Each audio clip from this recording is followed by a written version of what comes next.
안녕하세요. 사연에 빠지다의 DJ 민영입니다. 오늘도 두 가지 사연 준비되어 있으니 재미있게 들어주시고요. 구독과 좋아요 버튼도 꼭 눌러주세요. 그럼 오늘의 사연 바로 시작해볼게요.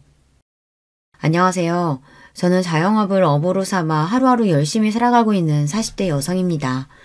본인 사업장을 꾸려가시는 분이시라면 다들 아시겠지만 장사라는 게 결코 녹록지가 않은 일이죠. 무슨 일이든 밥 벌어먹고 사는 일에 쉬운 일이라는 게 없다지만 하루 매출이 그날그날 눈으로 확연히 드러나는 일인 만큼 쉽사리 휴일을 가지기도 어려운 일이 바로 장사죠. 특히 저는 식당을 운영하고 있거든요. 식당 운영이라는 게 손님들이 오시는 시간을 제외해도 음식을 미리 준비하고 재료를 손질하는 등 사람 손 가는 일이 너무 많아요. 하지만 아무리 바빠도 세상 사는 이야기 나눌 존재가 없다는 허전함을 느끼는 건 또 별개의 일이잖아요. 그런 제 헛헛한 마음을 달래주는 것이 바로 이 채널을 통해 듣는 여러분의 사연입니다. 손은 제게 놀리면서도 귀는 여러분들 진솔한 사는 이야기에 쫑긋 집중하고 있자면 수많은 사연을 안고도 씩씩하게 살아가는 여러분께 저 역시 살아갈 힘을 얻기도 합니다. 지금은 식당 일도 손에 있고 이런 생활을 하는데도 제법 익숙해져서 마음의 안정을 찾았지만 사실 홀로서기를 하는 과정이 쉽지만은 않았습니다.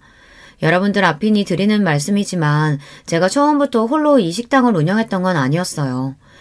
평생을 함께할 가족이자 인생의 동반자라고 여겼던 이들과 온갖 역경을 헤치고 처음 시작하게 된 게 이 식당이었어요. 하지만 가족들을 위해 제 몸이 부서져라 이랬음에도 가족이라 여겼던 그 사람들에게 저는 그만큼 소중한 존재는 아니었던 모양이에요. 우리가 왜 나가? 우리가 이 식당 이만큼 일궈낸다고 얼마나 고생을 했는데. 그럼 내가 나가는 건 이치에 맞고요. 고생을 해도 내가 더 하고 품을 들여도 내가 더 들였어. 이 뻔뻔하게 짝이 없는 인간들 같으니라고. 나한테도 당신 같은 인간들 더는 내 사람 아니니까 소란 떨지 말고 썩 나가. 가족이었던 저를 기만한 것으로도 모자라 제가 가진 유일한 삶의 터전까지 빼앗으려던 인간들이었어요. 제 거 뺏기는 꼴을 가만히 보고만 있을 사람이 세상 천지에 어디 있겠습니까? 저 역시 마찬가지였습니다. 제 모든 것을 앗아가려 했던 이들에게 그 못지않은 처절한 응징을 해주었죠. 식당 사장이 된 건 결혼을 한 이후 처음 있는 일이었으나 사실 저한테 장사가 처음은 아니었어요. 저희 친정이 그리 넉넉한 편은 아니었습니다. 공장 노동자로 생계를 꾸리시던 아버지께서는 과도한 업무로 몸이 많이 상하셔서 제가 고등학교를 졸업할 무렵에는 일을 나가시는 게 불가능한 상태였습니다. 어머니께서는 오래 앓아오신 지병으로 항상 아프셨고요. 당장 제가 나가서 생업 전선에 뛰어들지 않으면 가족들 내일 먹을 양식도 걱정해야 할 판이었습니다. 그나마 다행인 점이 있었다면 당신들 넉넉지 못한 형편을 고려하신 부모님께서 저 하나 낳고 난 다음 더는 자식을 두지 않으셨다는 점 정도였을까요?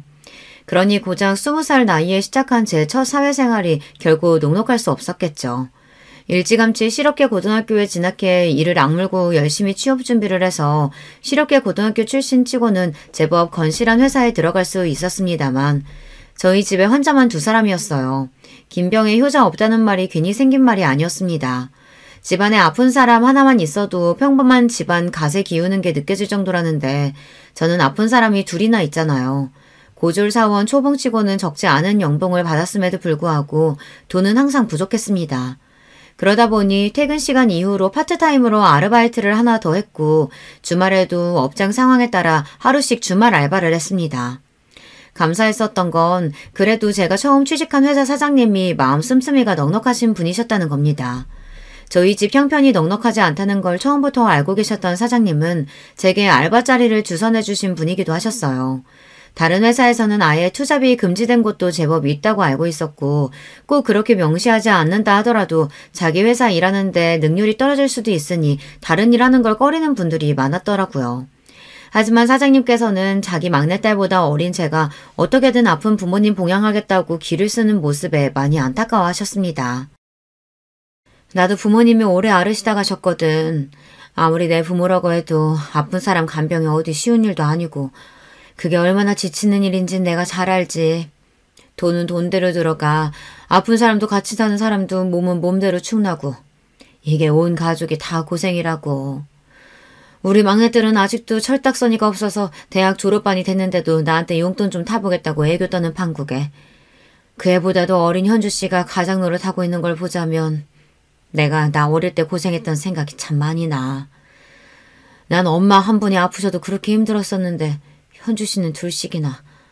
정말 대견하다, 대견해. 나는 내가 더 먹었어도 현주 씨가 진짜 어른이야.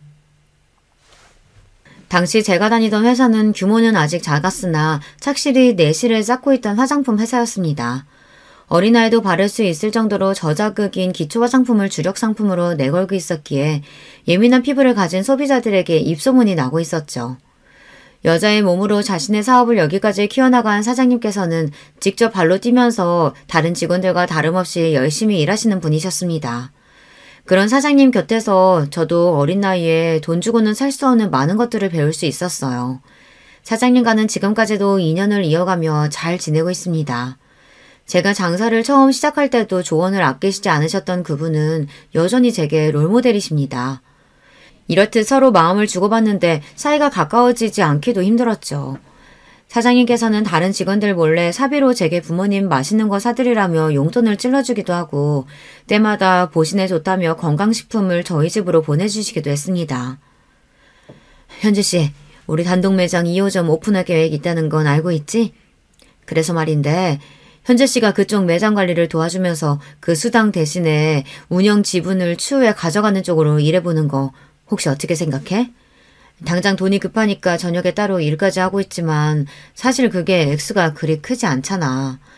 당분간은 자리 잡느라 쉽지는 않겠지만 매장 성공만큼은 내가 내 회사를 걸고 자신할 수 있어. 사장님이야 당연히 믿죠. 근데 저한테 그렇게 큰 기회를 주셔도 정말 괜찮으시겠어요? 내가 현주 씨 아니면 또 누굴 믿고 이런 일을 맡기겠어?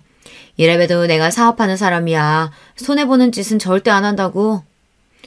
사장님 말씀대로 돈 들어갈 구석이 천지이니 가리지 않고 닥치는 대로 일을 하고는 있었으나 정규직으로 근무 중인 직장을 제외하고는 일용직이나 다름없었으니 수입이 좋기가 힘들었어요. 그런데도 휴식 시간은 턱없이 부족하니 20대 꽃 같은 나이에도 제 눈 밑에 다크서클이 가실 날이 없었습니다. 사장님은 그게 안쓰러우셨던 거예요. 매장 관리는 돕는 일이라고 해도 사실상 사장님이 매일같이 매장을 들러 확인을 하셨기에 제가 할 일이 그리 많지는 않았습니다. 아직 회사가 그렇게까지 크지 않으니 당장 월급 올려주는 게 녹록치 않아 고민하신 끝에 사장님께서 내신 계책이었어요. 아무리 좋게 보는 직원이라고 해도 고등학교 졸업한 지 얼마 되지도 않는 풋내기한테 운영 지분까지 운운하기가 어디 쉽습니까? 그렇다고 제가 무슨 매장 출자금을 대는 것도 아닌데요. 추가 수당 대신이라고 말씀하시긴 했지만 그렇다기엔 과했죠. 물론 사업이라는 게 어떤 변수가 생길지 모르니 100% 성공을 보장하긴 힘들겠지만 신중한 성격의 사장님이 자신 없는 매장을 열 리도 없으셨고요. 그러니까 한마디로 순전히 저 좀 도와주시겠다고 하신 제안이었습니다. 스스로도 참으로 염치가 없다고 느껴졌으나 제 코가 석자이다 보니 사장님 제안을 기쁘게 받아들였어요. 그 길로 저녁에 투잡지던 알바도 그만두고 회사에서 근무하는 시간을 제외하고는 모든 시간을 아낌없이 새 매장 자리 잡는 데 쏟아부었습니다. 저같이 부족한 사람 어떻게든 양지해서 살 수 있도록 배려해 주시는 사장님이셨는데 저도 그 매장 꼭 성공시키고 싶었거든요.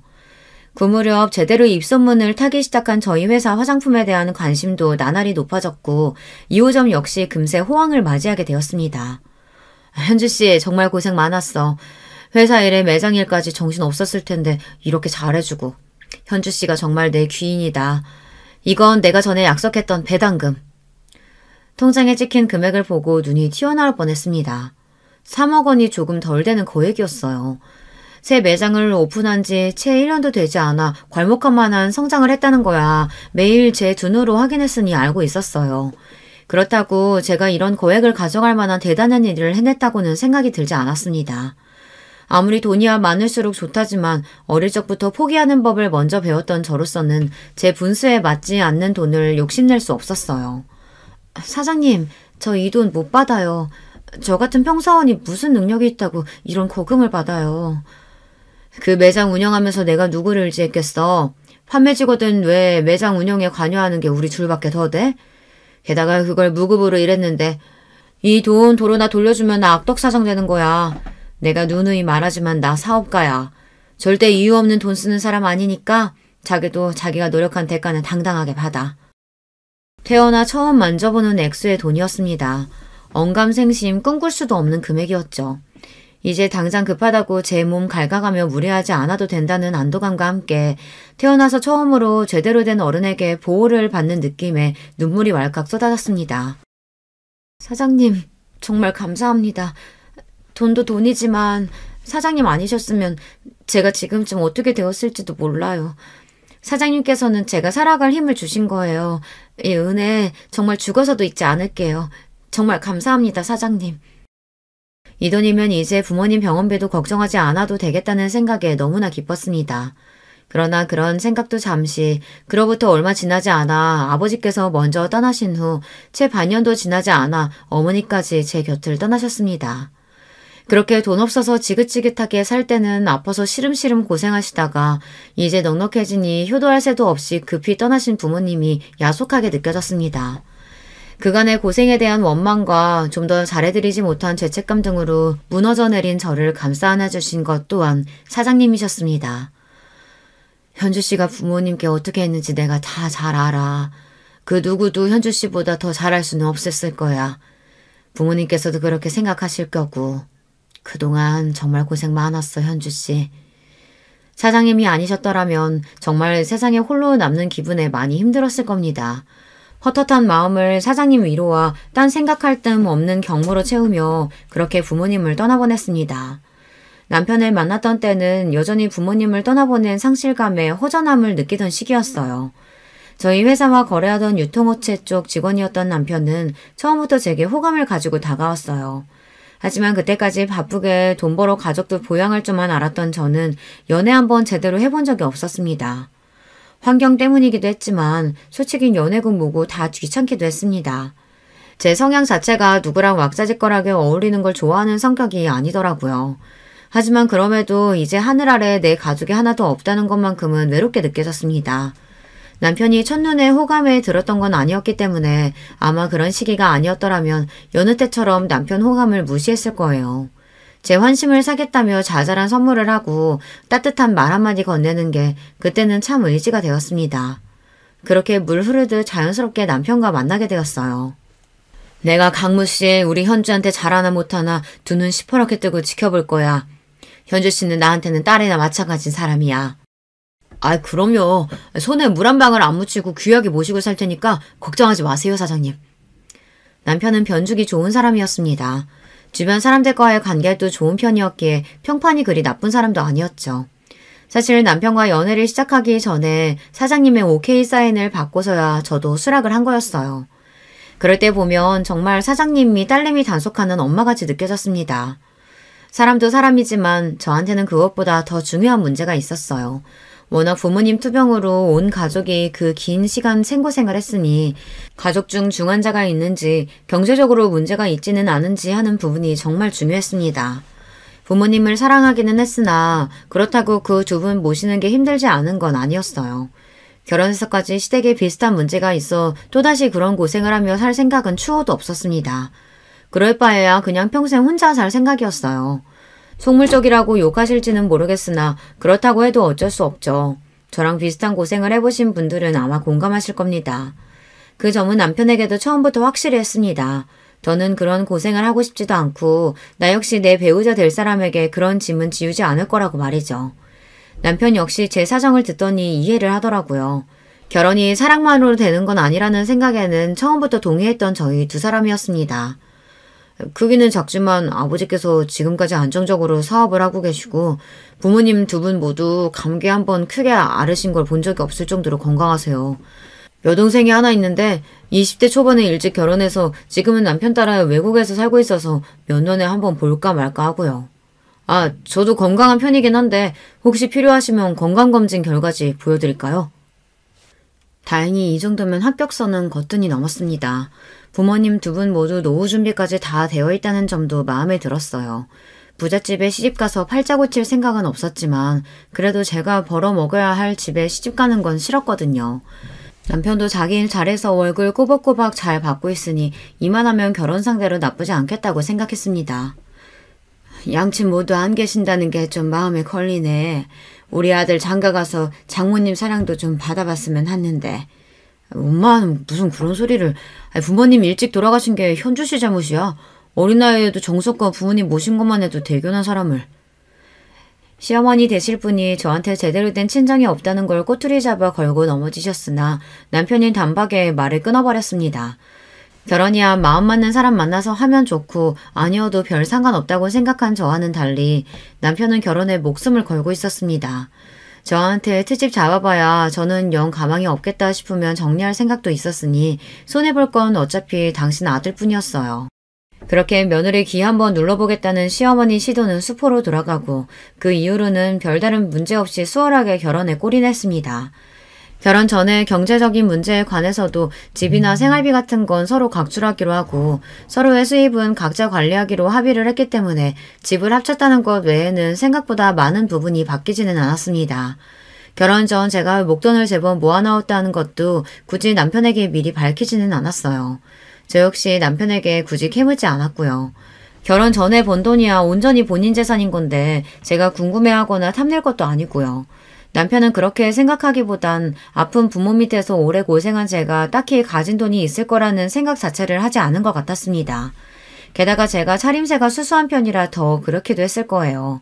생활비 내고 각자 돈은 각자 관리하자는 말에 남편이 더 반가워했습니다. 역시 사회생활을 하는 사람이라고는가. 현주 씨가 센스가 있어. 사실 결혼하고 뭐 사소한 거 하나 쓰기에도 서로 눈치 보고 그런 게 편치는 않잖아. 서로 필요할 때는 아끼지 않으면서 자기 건 자기가 관리하고 난 좋아. 아마 저한테 가진 재산이 꽤 되는 걸 알았는데도 남편이 저리 좋아했을까 생각해보니 저도 참 답 없는 사람을 만났다 싶네요. 어찌되었든 둘 모두 합의하에 시작된 생활이었기에 저희끼리는 잡음 없이 잘 지냈습니다. 잡음은 항상 시댁 쪽에서 시작되었습니다. 결혼 직후부터 손자 타령을 입에 달고 살던 시어머니가 급기야 대놓고 이렇게 말하기 시작했어요. 시집을 왔으면 당연히 애부터 낳을 생각을 해야지. 나이가 적은 것도 아니고 곧 있으면 노산인데 남의 집 대 끊을 작정인 게 아니면 당연히 며느리 의무부터 할 생각을 해야 할 것 아냐. 제 나이가 가 30을 넘겼을 때였습니다.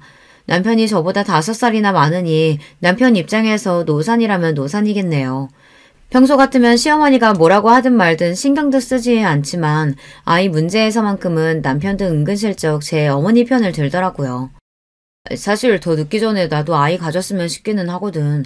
자기도 아예 자식 생각이 없는 건 아니잖아. 그런 거 같으면 더 기다릴 것도 없이 가지는 것도 좋지. 남편 말대로 제가 아예 아이 생각이 없는 건 아니었기에 저 역시 고민을 하기 시작했습니다. 하지만 회사 문제도 있고 분명 아이가 생기면 지금과는 생활이 달라져도 너무나 달라지겠죠. 아이 가진다고 나 일 쉬면 그동안 내 수입이 없을 텐데 그건 어떻게 하고? 그리고 아이 낳는다고 은근슬쩍 집에 눌러앉을 생각 없어. 최대한 빨리 회사 복직해서 일할 거야. 그럼. 설마 내가 당신 집에 들어앉힐까 봐? 그리고 내 자식 갖겠다고 하는 건데 설마 내가 당신 돈 안 벌어온다고 타박하겠어? 걱정 마. 이렇게 된 김에 당신도 좀 쉬면서 몸도 보호하고 아이 준비하는 건 어때? 당신 고등학교 졸업하고 이때까지 제대로 된 휴가 한 번도 못 갔잖아. 돌이켜 생각해보니 정말로 제대로 쉬어본 적이 없었습니다. 그래, 이제 나 일한다고 굶어 죽는 것도 아니고 남편 말 맞다나 제 새끼 가진다고 쉬는 건데 날 구박이라도 했다가는 가만 안 두면 그만이지 하는 생각이 들었습니다. 남편 모르게 쓸 수 있는 여윳돈도 제법 많았고요. 그래, 설마 내가 잠깐 쉬다 온다고 선주 씨 자리 하나 못 지켜주겠어? 이날 이때까지 그렇게 쉴 틈 없이 일했는데 이제 현주 씨도 숨 돌릴 틈이 좀 생겼네. 내가 현주 씨 시집가고 나서도 잘 지내는 건가 걱정이었는데 이렇게 마누라 쉬게 해줄 줄도 알고 잘 살아서 정말 다행이다. 휴직기 이야기를 꺼내자 흔쾌히 받아주시는 사장님 덕에 저 역시 이제 이런 여유를 부릴 수 있는 삶을 살게 된 게 흡족했습니다. 그렇게 태어나 처음으로 아무 걱정 없이 빈둥빈둥 쉬는 날을 맞이하게 되었어요. 처음 며칠은 좀 불안한 기분이 들더니 의외로 백수 생활이 저한테 잘 맞더라고요.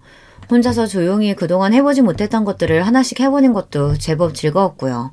마음이 편해 그런 건지 얼굴도 꽤 좋아졌습니다. 비록 제 아들 일하는 동안 팔자가 늘어진 저를 보고 심통이 난 시어머니 얼굴을 보는 건 반갑지 않았지만 말입니다. 우리 아들은 얼굴이 판쪽이 되도록 고생하는데 너는 아주 팔자가 늘어졌구나.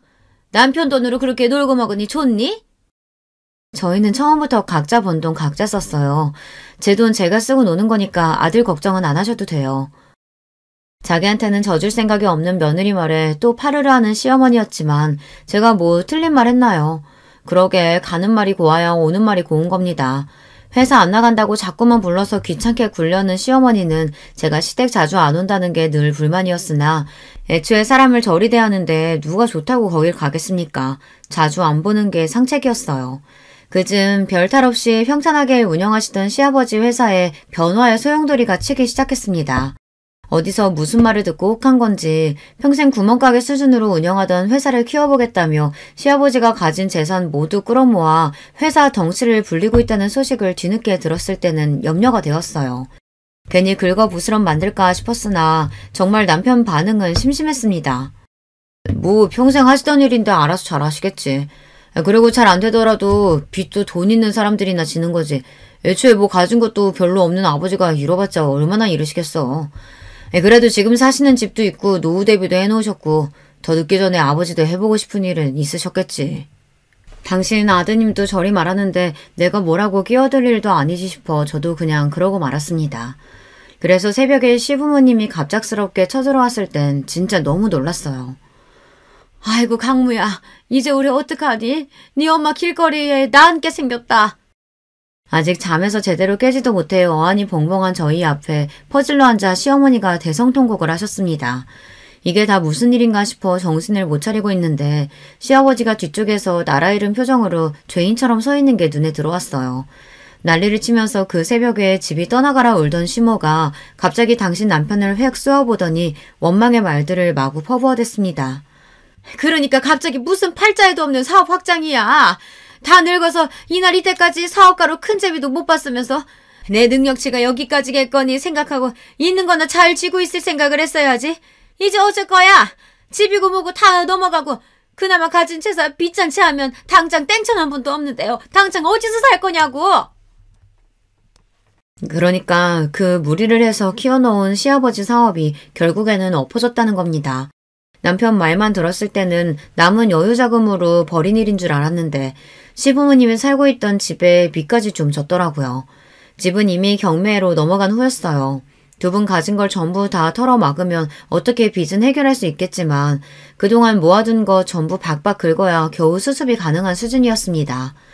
노후자금으로 마련한 건 역시 그렇게 한순간에 날아가 버렸죠. 땡전 한 푼 남은 것 없다는 시어머니의 말은 과장이 아니었어요. 내가 정말 너희들한테 면목이 없다. 그래도 당장 일이 이렇게 되었으니 어쩌겠니? 당분간만이라도 너희들한테 신세 좀 질 수 없겠니? 자다 날벼락 맞은 기분에 기가 막혔습니다. 일단 당장 갈 곳이 없는 시부모님 내쫓을 수도 없으니 다른 방에 자리를 펴드리고 와서는 남편과 마주 앉았습니다. 오늘이야 사정이 저리 되었으니 어쩔 수 없지만 나 당신 부모님이랑 한 집에서 못 살아. 아버님이면 또 몰라도 어머님까지. 이유는 당신이 더 잘할 테고. 우리 엄마가 당신한테 한 짓이 있으니 싫은 거야 당연히 이해하지만 그렇다고 나이 드신 분들 어디 갈 데 있다고 나가시라 그래. 그래도 내가 자식인데, 어? 가뜩이나 마음에 들지도 않은 시어머니 머물 곳까지 알아봐야 한다는 생각에 머리가 지끈거렸으나 계속 그러고 앉아있는다고 무슨 수가 나는 것도 아니었습니다. 결국 내키지 않는 어투로 남편에게 말했어요. 기다려봐. 내가 좀 알아볼 테니. 제가 연락을 드린 사람은 바로 사장님이었습니다. 사장님 회사는 날이 갈수록 성장해 이제는 제법 중견기업 태가 났습니다. 사장님께서도 살림살이가 예전과는 비교할 수도 없을 정도였고요. 소유하신 건물도 벌써 여러 채였는데 그중 유동 한 건물에 공실이 많아 걱정이라는 말씀을 하신 적이 있었거든요. 사장님, 당장 입실 가능한 집 아직 있어요? 응? 집이야 있지만 현주씨 무슨 일 있어?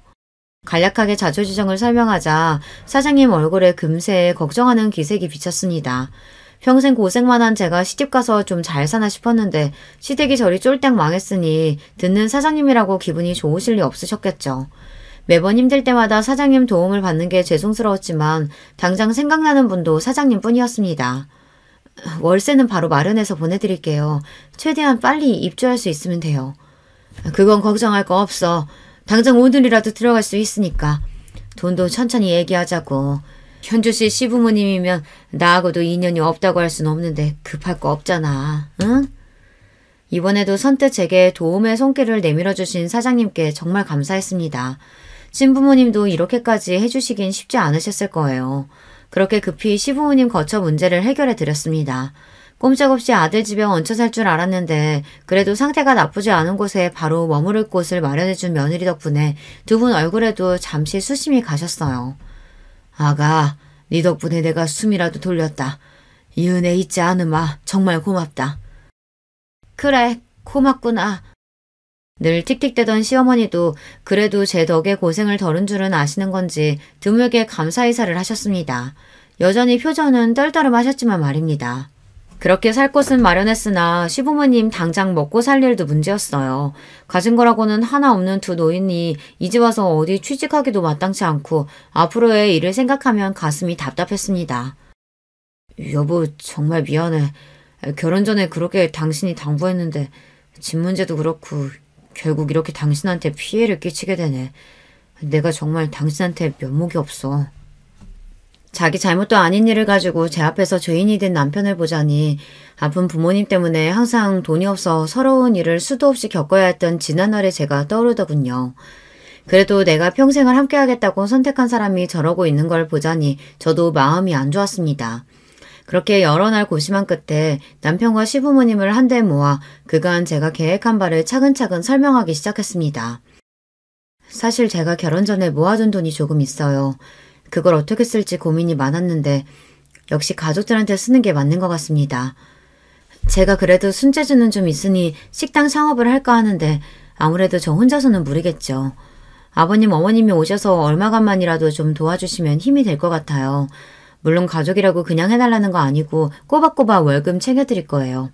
다른 직원들도 고용할 계획이니 일이 그렇게 힘들지는 않을 거고요. 어떻게 하실 생각 있으세요? 생각지도 못했던 목돈 이야기에 세 사람 눈이 휘둥그레졌습니다. 특히 시어머니는 눈이 튀어나올 것만 같더라고요. 너 그런 돈이 있으면 친정 이야기를 했어야지. 왜 지금까지 얘기를 안 하고? 제 돈인데 굳이 이야기할 필요가 없겠죠. 그래서 생각 있으시냐고요. 본인이 아쉬운 입장임에도 무슨 자격으로 얘기를 하느니만이 발끈하는 시어머니는 쏙 빼버릴까 하는 생각이 잠시 들었지만 어쨌든 저랑 제 남편 좋자고 꺼낸 이야기였으니까요. 저 사람이 괜한 소리를. 우리야 그저 고맙지. 우리 같은 뒷방 늙은이 일감도 주고 월급도 준다는데 그렇지 않아도 내 사업이 그리 되고 나니 그렇게 들러붙던 인간들도 다 떠나고 돈 한 푼 빌리기가 쉽지 않았다. 이렇게 네가 도와주니 이제 굶어 죽을 걱정은 하지 않겠구나. 시켜만 주면 무슨 일이든 해야지. 그래도 시아버지는 염치는 있으신 분이셨어요. 저 나이에 사업까지 하신 분이면 자존심 내세워서 뻗대는 인간들도 있을 텐데 그래도 본인이 벌인 일 어떻게든 본인이 수습하려고 노력하시는 건 높이 살만했습니다. 시어머니는 며느리 밑에서 일할 생각에 분한 모양이었지만 당장 아쉬운 건 제가 아니니까요. 마지못해 기어들어가는 목소리로 시어머니가 말했습니다. 그래, 나도 나가마. 그렇게 창업 준비가 시작되었습니다. 갑작스럽긴 했습니다만 어렴풋이 식당 창업에 대해서 생각해보지 않은 것은 아니었습니다. 마침 임신 준비로 휴직한 상태에 시간 여유가 넘치는 상황이었으니 어떻게 여러 가지 상황이 잘 맞물린 거였죠. 어머, 식당을? 하긴 현주 씨 손이 워낙 야무져야지. 그래도 창업이라는 게 쉬운 일이 아닐 텐데 그나저나 현주 씨 같이 유능한 직원이 그만두면 아쉬워서 어째? 창업을 하게 되었으니 회사 생활을 완전히 정리해야 해서 말씀드렸더니 사장님께서 많이 아쉬워하셨습니다. 그러면서도 저의 새 출발을 진심으로 축하해 주시는 사장님이었어요. 다른 그 누구보다 사장님의 지지가 큰 힘이 되었습니다. 저기 자기 여윳돈이 대체 얼마나 되는 거야? 식당 인테리어도 그렇고 돈이 한두 푼 드는 게 아닐 텐데. 나도 있는 돈 없는 돈 다 긁어모아 탈탈 털었어. 5억 조금 안 될 거야. 내 전 재산 다 쏟아부으니까 이 식당 꼭 성공해야 돼. 5억? 5억이라는 말에 금방이라도 남편이 뒤로 넘어갈 것 같더라고요. 사실 가진 돈은 5억이 좀 넘었으나 저도 마지막 믿는 구석은 있어야죠. 결혼 전에 사장님께 받았던 3억이 좀 안 되는 돈은 그동안 투자 등을 통해 그 몸집을 키워 5억이 넘는 돈으로 불어났습니다. 거기에 결혼 전까지 딱히 쓰는 것도 없이 차곡차곡 모아둔 월급까지 합치면 금액이 더욱 커졌죠. 제가 아무렴 믿는 구석도 없이 덜컥 휴직계를 썼겠습니까? 몇 년 정도는 한량처럼 놀아도 전혀 걱정할 것이 없었습니다. 비록 생각만 했던 일이 갑작스럽게 현실로 구현되긴 했지만 제가 그렇게 호락호락한 사람은 아니었어요. 식당 인테리어며 메뉴 구성이며 정신없이 바쁘게 돌아가는 와중에도 시장 조사와 어떤 고객층을 타겟으로 잡을지 철저하게 준비했습니다. 제가 제 업장을 운영해 본 적은 없어도 회사 다니면서 새 매장 운영 일은 해보지 않았겠습니까? 비록 동종업계는 아니지만 그때 사장님 하시는 걸 보면서 배운 게 결코 적지 않았습니다. 사장님 역시 자기 사업으로 바쁘신 와중에도 틈틈이 재창업에 조언을 아끼지 않으셨습니다. 제가 아는 전문가 중에도 가장 신뢰할 수 있는 사람이 사장님이셨으니 돈 주고도 얻지 못할 귀한 말씀을 거저 얻은 거나 마찬가지였죠. 그렇게 제대로 준비한 저의 첫 식당이 문을 열었습니다. 한식 가정식을 주 메뉴로 잡아 깔끔하게 즐길 수 있는 세련된 인테리어의 식당이었어요. 사실 다루는 메뉴는 백반집에서 흔히 볼 수 있는 것들이었지만 마치 일본 가정식이나 1인 코스 요리를 먹는 것처럼 깔끔하고 세련되게 구성을 했습니다. 이건 역시 다분히 의도된 것이었어요. 요즘 젊은 층들 사이에서 이런 소박한 음식들이 유행이거든요. 그 와중에 사진 찍을 만한 예쁜 것들에 열광하는 심리를 잘 파악해서 꼭 인증창 찍기 좋은 잘 꾸며진 카페에서 든든한 한식으로 배를 채울 수 있는 식당을 만든 거죠. 이건 역시 제 아이디어에 사장님께서 살을 붙여주셨습니다. 거기에 회사 다닐 적 제 주력 업무였던 인터넷 매체를 활용한 홍보까지 더해 저희 식당은 인근에서 아주 핫한 식당으로 급부상했습니다. 덕분에 식당 일은 눈코 뜰 새 없이 바빠졌어요. 처음 시부모님께 말씀드린 대로 직원들도 넉넉하게 뽑았습니다. 비록 양념장 비율을 비롯한 음식 레시피는 저 혼자 알고 있는 영업 비밀이었으나 그 외의 업무는 직원들에게 고루 분배해 사람이 많아도 직원들이 너무 급히 서두르는 느낌이 나지 않도록 신경 썼습니다. 백반을 먹어도 귀히 대접받는 느낌이 나도록 이게 제가 철저하게 지키는 저희 식당 영업 방침이었습니다. 대접받는 걸 싫어하는 사람은 아무도 없으니 젊은 손님층은 물론 그 젊은 손님들이 자기 부모님을 모시고 대접하는 곳으로도 꽤 좋은 평가를 받았죠. 시부모님 월급을 드리려면 명분이 있어야 하니 두 분 출근하시라고 하긴 했지만 사실 그렇게 일을 시킬 생각이 있는 건 아니었어요. 특히나 시어머니의 경우 그 모난 성격으로 손님들 심기나 거스르지 않으면 다행이었기에 나와서 남을 다드는 거나 조금 돕게 하고는 몇 시간 식당에 머물게 두지도 않았습니다. 시아버지께도 소일거리 정도나 드릴 생각이었으나 예상보다 시아버지도 다부지게 마음을 먹고 진지하게 일에 임하시더라고요. 제가 말려도 의욕적으로 온갖 일을 찾아하시고 손님들에게도 친절하셨고요. 결국 시아버지는 서빙 일을 맡게 되셨는데 은발의 신사가 친절하게 서빙하고 음식 설명을 해주는 게 제법 반응이 괜찮았습니다. 그저 용돈벌이나 할 수 있게 해드리려고 했는데 저리 열심히 해주시니 저도 기분이 나쁘지 않았죠. 여보, 요새 식당 일 때문에 정신이 하나도 없지? 아무래도 믿고 맡길 수 있는 사람이 더 있어야 하지 않겠어? 응? 아니야. 몸은 좀 힘들어도 요새 장사도 잘 되고 입소문도 타고 있고 기분이 좋아 그런가 버틸만 하네. 생각해보니 그때부터 남편은 슬슬 시동을 걸었던 것 같은데 워낙 식당 일 외에 신경을 못 쓴 제가 미처 알아차리지 못했던 것 같습니다. 식당을 연 지 1년이 좀 넘었을까. 한 유명 케이블 맛집 프로그램에 저희 식당이 등장한 이후부터는 이제 식사 시간에 웨이팅 없이는 입장이 어려울 정도로 손님이 늘어났습니다. 그야말로 초대박이 난 거죠. 여보, 내일부터는 나도 식당으로 출근할게. 당신 혼자서 이 난리 감당이 되겠어? 이럴 때 남편이 힘이 돼야지. 무슨 소리야? 당신 회사는 어쩌고? 실은 나 회사 정리했어. 내 월급 쥐꼬리만한 거 받는 거보다 당장 식당 일이 훨씬 더 급한데 여러모로 생각해봐도 그게 더 우리 부부한테 이득 아니겠어? 마누라한테 이런 방구도 없이 덜컥 회사 간다놓고 하는 소리가 아주 가관이었습니다. 제가 언제 저더러 도와달라고 했나요?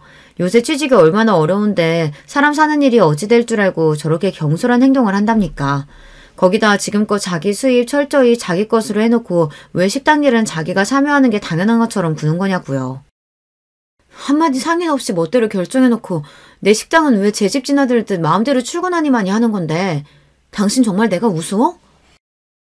그러고 며칠간 남편과의 냉전이 이어졌습니다. 쉽사리 화를 풀지 않는 저에게 남편이 기가 팍 죽어서는 우는 소리를 했어요. 나는 정말로 자기 생각한다고 그런 거야.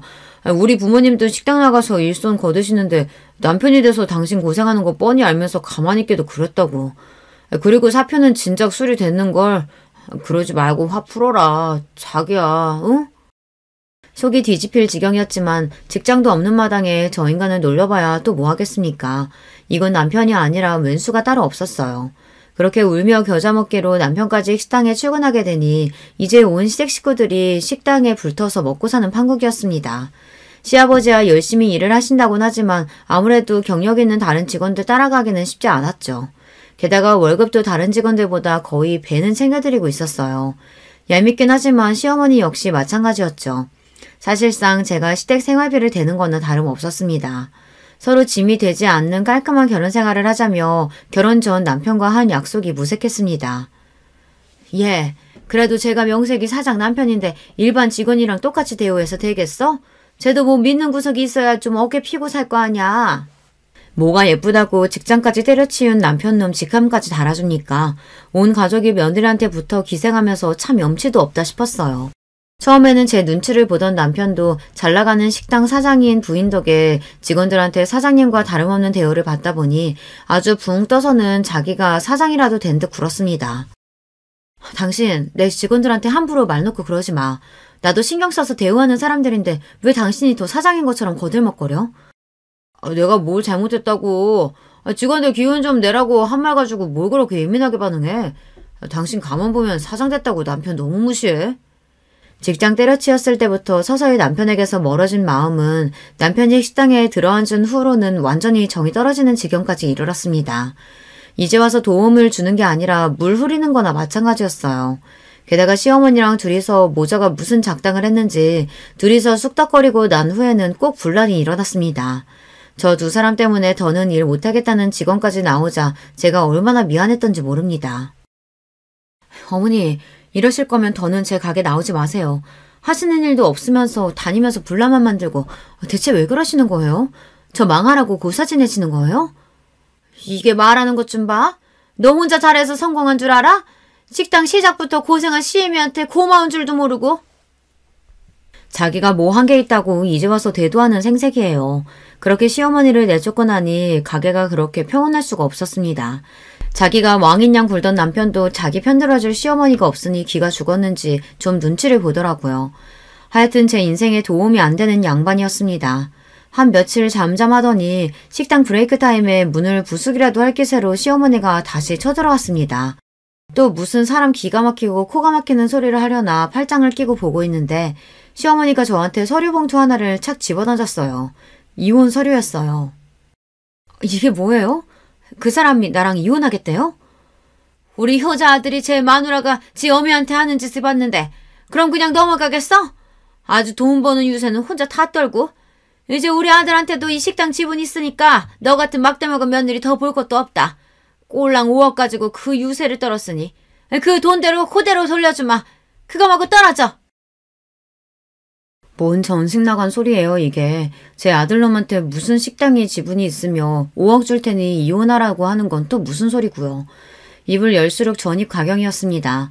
며느리한테 빌려먹는 주제에 돈 5억은 또 어디서 났고요. 그동안 며느리 돈 받아서 겨우 먹고 살았으면서 참 뻔뻔하기가 우스울 지경이네요. 저 아니면 돈 나올 구멍도 없으시면서 어머님한테 5억이 웬 말이에요? 내가 달라면 이거 줄 능력은 되시고요. 내가 능력이 왜 없어? 우리 아들이 이제 잘 나가는 식당 사장님인데 너 나중에 딴소리 할 생각 말고 이 돈 주면 두말 없이 이혼하는 거다. 알겠어? 그 인간이 도대체 제 어미 앞에서 무슨 허풍을 떨었는진 몰라도 저도 저 두 인간들한테 신물이 날 만큼 난 상태였습니다. 다 죽어가는 저들 살려줬으면 고마운 줄을 알아야지 감히 은혜를 원수로 갚는 짐승만도 못한 행태를 더는 두고 봐줄 생각도 없었고요. 그렇게 계산을 마친 저는 시어미를 쏘아보고는 말했어요. 어머니, 뭘 믿고 덜컥 이혼 도장부터 찍겠어요. 5억 입금하면 그때 도장 찍어줄 테니 어머니나 군소리 마세요. 그렇게 제 통장에 찍힌 5억을 확인하고 나서 시원하게 이혼 서류에 도장을 쾅 찍어버렸습니다. 멍청하게 제 아들 허풍에 바보된 줄도 모르고 꼴보기 싫은 며느리 치우고 식당까지 먹어치운 줄 아는 시모꼴을 보고 있자니 고소해서 비웃음이 비집고 나오는 걸 억지로 참느라 아주 혼났어요. 다음날 시모가 혼비백산을 한 꼴로 다시 제 식당에 뛰어들어왔습니다. 멀리서 보이는 시모 꼴을 보고는 미리 연락해둔 직원에게 손짓을 했죠. 시모는 우람한 직원의 제지에 제 식당 안으로 들어오지도 못하고 밖에서 부들부들 떨고 있었습니다. 제 딴에는 분해서 아주 죽을 지경이었을 겁니다. 그러던지 말든지 저는 여느 때와 다름없이 정성껏 음식을 만들고 손님을 응대했죠. 식당 마감 시간이 지나고서야 시모를 식당 안으로 들였어요. 언제 왔는지 그 옆에 남편도 얼굴이 새파래져서는 같이 들어왔더라고요. 너 감히 나를 속여? 내가 너 사기죄로 고소할 거야. 거기다 이혼서류 도장 찍은 지 하루 만에 우리를 집에서 내쳐? 네가 그러고도 사람이야? 언감생심 며느리 재산에 돈도 골라서 아들 이혼시킨 정신나간 여자도 있는데 누가 누굴 사람 운운하고 자빠졌어요. 내가 돈 달라고 했어요? 당신이 이혼하라며. 니들 같은 거지 같은 새끼들이랑 엮여서 내가 한 고생이 얼만데 그럼 내가 위자료도 안 받고 이혼해주겠어? 위자료라니? 그거 이 식당 넘기는 돈이잖아. 내가 단 한마디라도 이 식당 넘긴다고 한 적이 있어? 멍청한 것도 정도 것이지. 지금 이 식당 가치가 얼만데 겨우 5억 받고 니들 같은 거머리들한테 내가 내 식당을 넘기겠어. 당장 길바닥에 나 앉을 인간 집 구해줘. 일가지도 않은 일 조근시키고 그 많은 돈까지 줬는데 감히 은혜도 모르고 주인을 물어? 이 금수만투 못한 거. 나도 니들 같은 거머리 새끼들이랑은 더 보고 살 생각 없으니까 당장 꺼져. 당연히 제 것인 줄 알았던 식당이 신기루처럼 사라지고 돈 5억까지 날렸다는 걸 깨달은 시어머니 낯빛이 질리다 못해 피기가 싹 가셨습니다. 그 옆에서 안절부절 못하고 서있던 남편놈이 제 앞에 무릎을 꿇고 주저앉았어요. 여보, 나 진짜 몰랐어. 내가 미쳤다고 당신이랑 이혼을 해? 나 이혼 절대 못해. 내가 접수한 것도 아닌데 어떻게 이혼을 해? 이놈이야 당연히 나랑 이혼할 생각이라고는 손끝만큼도 없겠지. 쪽쪽 빨아먹을 재산 있는 마누라 미쳤다고 이혼을 하겠어? 근데 어쩌니? 네 어미가 서류를 하도 잘해와서 나는 그냥 도장 찍어준 것밖에 없어. 서류도 네 어미가 보냈잖아. 접수까지 다 된 이혼 서류. 이제 와서 네가 뭘 어쩔 거야? 그동안 네가 주제도 모르고 내 소중한 식당에서 온갖 꼴값 다 떨면서 설치고 다닌 거 내가 모를 줄 알아? 내가 내 청춘 다 갈아서 모은 돈으로 내 노력으로 일군 걸 네 놈이 뭘 했다고 감히 눈독을 들여? 이 버러지 같은 놈. 너 같은 놈 알아서 떨어져 준다니 내가 오늘부터 발 뻗고 자겠다. 네 놈 상대할 시간 없으니까 네 미친 엄마 데리고 당장 내 식당에서 나가. 그렇게 제발 살려달라고 비는 그 두 인간들을 제 눈앞에서 치워버렸습니다. 시어미야 처음부터 마음에 안 드는 인간이었으니 멍청하게 욕심부리다가 자기는 물론이고 자기 남편과 자식 인생까지 말아먹은 게 그저 고소하기만 했습니다. 하지만 남편놈은 그래도 한때는 저와 일평생을 함께하겠다고 마음먹었던 사람이었어요. 돈 앞에 사랑도 부질없었던 거였는지 아니면 애초에 그만큼의 사랑은 아니었던 건지 알 수 없지만 가슴이 휑한 기분이 드는 건 어쩔 수 없었습니다. 이미 서류 접수되었는데 이혼이 장난도 아니고 뒤늦게 남편이 난리쳐봤자 법원에서 받아들일 리 만무했습니다. 애초에 서류 접수가 자기 본가 쪽에서 되었는데 제가 갖다 낸 것도 아니고 뒤늦게 부린 변덕 정도로 치부되었으니 재판부 입장에서는 괘씸죄만 더해졌죠. 그렇게 결국 남편과의 인혼이 확정되었습니다. 지가 지발로 직장 때려치우고 더는 제 식당에서 나댈 일도 없고 저 아니면 믿을 구석도 없으니 직업도 없는 놈이 개털인 상태였죠. 그렇다고 자기 부모들 사정이라고 다를 바 있습니까? 그 고약한 여자가 저한테 이혼 서류를 집어던진 바로 그날 곧장 집을 내어주신 사장님께 연락을 드렸습니다. 제 기가 막힌 소식에 저보다 더 분노하시는 사장님이셨어요. 인간의 은혜를 몰라도 정도 것이지 감히 현주 씨를 그딴 식으로 배신해? 알았어. 당장 내일 그 몹쓸 여자 짐 다 빼버릴 테니까. 내가 현주 씨 가족이니까 보증금도 안 받고 계약서도 안 쓰고 받아준 거지. 미쳤다고 그런 뻔뻔한 인간들을 내 건물에 들이겠어? 걱정하지 마 현주 씨. 다음날 사정 봐줄 것도 없이 집안에 있던 짐을 싹 다 빼서 건물 밖으로 던져버린 사장님이셨어요. 이럴 때 보면 참 화끈하고 거침없는 분이세요. 친정엄마 대신 저 생각해 주신다고 그렇게 더 강경하게 나오신 거였겠죠. 그 다음에야 앞서 얘기했으니 다들 아실 겁니다. 단 하나 마음에 걸리는 게 시아버지셨는데 제가 찾기도 전에 제 아내가 폐악을 부리신 건 알고 도리어 제 앞에서 고개를 숙이셨습니다. 네가 우리한테 어떻게 했는지 뻔히 아는데 아무리 내 자식 내 부인이라지만 어떻게 편을 들겠니? 내가 너한테 미안해서 고개를 못 들겠구나. 이런 못난 인간들 때문에 고생한 거 다 있고 부디 앞으로는 좋은 일만 있었으면 싶구나. 뒤늦게 알고 힘되어주지 못해서 미안하다. 당장 가실 곳도 마땅치 않으실 테니 제가 부로 준비한 돈도 한사코 거절하셨습니다. 비록 말년에 잘못된 선택으로 가진 걸 다 날리기는 하셨으나 그래도 본인 부인이나 아들 같은 인간들에게는 아까운 분이셨어요. 알고 보니 저한테 보낸 5억은 그 시험이라는 여자가 자기 아들이 유명 식당 주인이라며 사기쳐서 지인들한테 뜯어낸 돈이었어요. 모자란 돈 일부는 사채까지 썼다더군요. 그 여자 앞으로 걸린 송사가 한두 개가 아니었습니다. 그 여자가 자기 주제로 갚지도 못할 돈을 뜯어냈으니 결국 실형을 살게 되었다고 하는데 오히려 그 여자한테는 그 편이 나을 겁니다.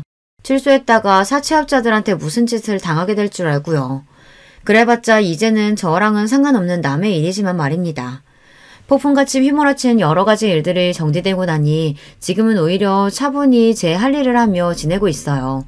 식당도 이제 완전히 안정적인 노선으로 들어섰고 여전히 사장님처럼 저를 진심으로 위해주시는 귀한 인연들과 함께하니 정신건강도 훨씬 좋아졌어요. 지금은 그저 오늘만 갖기를 바라며 하루하루를 살고 있습니다. 듣고 있자면 기가 막힌 제 이혼 이야기는 여기에서 마무리합니다. 긴 이야기 끝까지 함께 해주신 여러분 모두 감사드려요. 안녕하세요. 저는 서울에서 아내와 사는 60대 초반의 남자입니다. 오늘은 저한테 일어났던 사연을 제보하려고 해요. 이 이야기는 저뿐만이 아니라 우리 가족의 인생이 다 포함되어 있을 정도로 큰 사건이었습니다. 그래도 이제 이런 얘기를 웃으면서 할 날이 오다니 인생 오래 살고 볼 일이네요. 여러분도 살면서 억울하거나 배신당했던 기억이 있으세요? 혹은 괘씸했던 경험이요. 만약 하나라도 해당하신다면 오늘 제가 제보하는 사연에 공감을 많이 하실 것 같습니다. 그럼 바로 시작할게요. 진영아, 아빠 네 형이랑 배 타고 고기 잡으러 갈 거야. 성희한테 말해놓을 테니 학교 끝나고 와서 성재랑 삼겹살 구워서 밥 먹어라. 밥 든든히 먹고 엄마 가게 일도 도와주고. 알겠지? 성재는 올 필요 없으니까 너만 가게로 가. 그럼 아버지 다녀온다. 네, 알겠어요, 아빠. 언제나 안전이 제일 우선인 거 알죠? 할머니가 바다는 사람이 이길 수 있는 존재가 아니라고 했어요. 그러니까 형하고 무리하지 말고 조심히 다녀오세요. 아휴, 할머니 돌아가시니까 이제 진영이 네가 잔소리 담당이냐? 알겠어. 우리 작은 아들 무서워서 아빠가 형이랑 조심히 배 탈게. 성희 누나 집안일 많이 하며 적당히 하라 그래. 우리 집은 집안 대대로 배를 타는 가문이었어요. 제가 아주 어렸을 때 할아버지가 아빠와 배를 탔었고 할아버지가 돌아가시고는 형이 아버지랑 배를 탔습니다. 아버지한테 듣기로는 아버지가 어릴 때도 증조, 고조 할아버지가 다 배를 타셨다고 해요. 바닷가에 자리 잡고 살아서 아무래도 바다와 관련된 일을 했습니다. 그리고 우리 집은 동네에서 배가 가장 많은 집이었어요. 워낙 성실히 일하시는 집안 어른들 덕분에 먹고 사는 걱정은 하나도 없었답니다. 누나! 성희 누나! 성재랑 나왔어. 아, 배고프다. 누나 뭐하고 있었어? 아버지가 누나 너무 힘들게 일하지 말라고 하셨어. 바닥 그만 닫고 우리 삼겹살 먹자. 왔어? 공부하느라 수고했어. 누나가 다 준비했으니까 너희는 그냥 앉아있어. 밥도 이미 해놨고 김치랑 다 꺼내놨거든. 성재야, 밥 먹고 진영이랑 사모님 가게 가서 일 도와드려. 알겠지? 아니야 누나. 아버지가 성재 데리고 오지 말라고 했어. 그리고 엄마도 성재 오면 내쫓는 거 알잖아. 그러니까 성재는 밥 먹고 쉬어. 나 혼자 가는 게 나도 편해. 성재랑 학교에서도 집에서도 붙어있는데 가게까지 같이 가라고? 아, 싫어. 그래도 내가 이렇게 식모로 일하면서 동생까지 같이 사는데 항상 죄송스러워서 우리 성재 학비도 내주시고 용돈도 주시고 내가 너무 미안해서 그렇지. 안 그래 성재야? 누나가 항상 말했지? 진영이네 가족분들에게 감사하면서 살아야 해. 알지. 그러니까 우리 일단 밥 먹자. 나 배고프다. 삼겹살을 앞에 두고 이러는 거 고문이야. 일단 밥 먹으면서 말하자. 우리 집에는 식모로 일하는 성이라는 누나가 있었어요. 사실 식모가 필요해서 구한 건 아니었습니다. 우리 어머니는 횟집을 크게 하셨는데 거기서 성희 누나의 어머니가 일하셨어요. 그러다 병에 걸려서 돌아가셔서 성희 누나와 동생인 성재는 고아가 되었습니다. 홀어머니라 오갈 데가 없는 성희 누나를 우리 부모님이 집에서 식모로 일하도록 고용한 거였죠. 성재가 마침 저와 동갑이라 우리 집에서 같이 살며 형제처럼 지냈답니다. 저도 형이 있었는데 이렇게 넷이 바닷가에서 산책도 하고 같이 놀러 다니며 매우 친하게 지냈죠. 엄마, 저 왔어요. 와, 오늘 손님이 왜 이렇게 많아요? 휴가철이라 그런가? 단체 손님이 여러 팀이네. 이모, 그거 저 주세요. 제가 서빙할게요. 진영이 왔어? 아유, 그러게. 오늘 너무 바쁘다. 정신없어서 지금이 몇 시인지도 모르겠어. 성재랑 성이 밥은 먹었대? 아유, 너희 아버지랑 진석이는 왜 소식이 없니? 곧 오겠다. 네, 누나랑 성재랑 같이 삼겹살 먹었어요.